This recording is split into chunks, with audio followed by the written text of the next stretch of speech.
देश में मेरे नौजवान दोस्त अपोजिशन की एकता के बारे में बहुत सुन रहे हैं इन दिनों। कल बहुत बड़ा ढोल बजने वाला है विपक्षी एकता का, तो मुझे लगा नौजवान साथियों को विपक्षी एकता का बैकग्राउंड भी बताऊं। दोस्तों 1967, 1971, 1977 और 1988-89 में अलग अलग अलायंसेस बने, जिसके एक्सपेरिमेंट बहुत ज्यादा चले नहीं। उसमें बहुत सारे पार्टियों के मर्जर भी हुए, जनता पार्टी की सरकार भी बनी, 1988 में वीपी सिंह की सरकार बनी, बहुत पार्टियों का मर्जर हुआ, जनता दल की सरकार कहलाई, मगर वो चल नहीं पाई।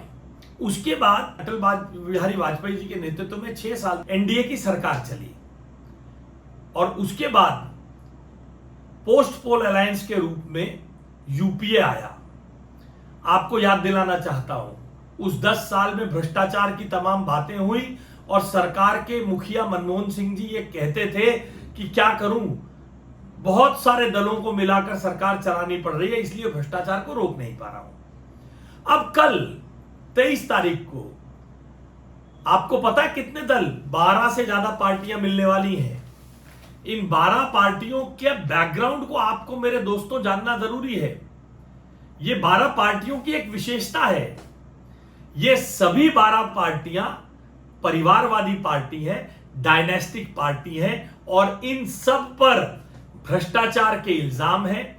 और इन भ्रष्टाचार के इल्जाम में ये सब केंद्र की सरकार को कोसते हैं, गाली देते हैं, डेमोक्रेसी को खतरा बताते हैं, मगर इनमें से किसी भी दल को सुप्रीम कोर्ट तक में इस भ्रष्टाचार के मामले में रियायत या राहत नहीं मिल पाई है। जरा सुनिए कल कौन कौन मिलने वाले हैं। आरजेडी मिलेगी। आरजेडी लालू प्रसाद यादव और तेजस्वी यादव की पार्टी है।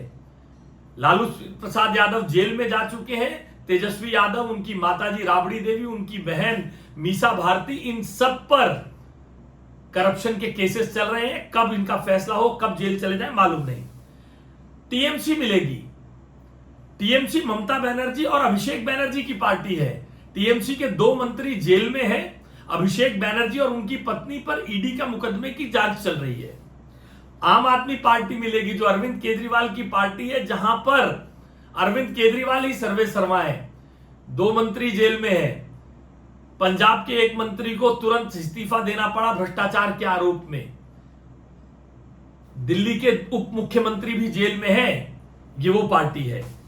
कांग्रेस मिलेगी। सोनिया गांधी, राहुल गांधी और प्रियंका वाड्रा की पार्टी है।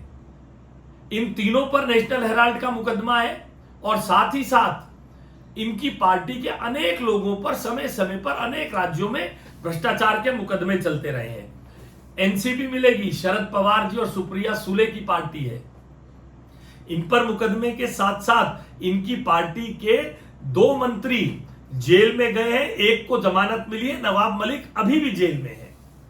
डीएमके स्टैलिन और उनके बेटे की पार्टी है। अभी अभी आपने देखा इनके बिजली मंत्री पकड़े गए और फूट फूट के रो रहे थे और उनके भ्रष्टाचार में कैसे सरकार लिप्त थी कि जब उनको अस्पताल जांच के लिए ले जाया गया तो स्टालिन खुद पहुंच गए। झारखंड मुक्ति मोर्चा, शिबू सोरेन और उनके बेटे हेमंत सोरेन की पार्टी है। भ्रष्टाचार के तमाम केसों में घिरी हुई है। समाजवादी पार्टी, मुलायम सिंह यादव, अखिलेश यादव, उनके चाचा और उनके चचेरे भाई, ममेरे भाई, अनेकों भाइयों की पार्टी है। 100 से ज्यादा परिवार के लोग राजनीति में हैं। अखिलेश यादव के कालखंड की गोमती रिवर फ्रंट के और न जाने कैसे कैसे मुकदमों का सामना कर रही है ये पार्टी। नेशनल कॉन्फ्रेंस मिलेगी। फारूक अब्दुल्ला और उमर अब्दुल्ला की पार्टी है। जम्मू कश्मीर क्रिकेट एसोसिएशन का केस और अनेक मामले चल रहे हैं। पीडीपी मिलेगी। महबूबा मुफ्ती की पार्टी है। उनके पिता की पार्टी थी और कोई बैंकिंग घोटाले का मुकदमा चल रहा है। शिवसेना बाल ठाकरे मिलेगी, जो उद्धव ठाकरे और उनके बेटे आदित्य ठाकरे की पार्टी है। कल भी उनके कालखंड के बहुत सारे मुकदमों की जांच चल रही है।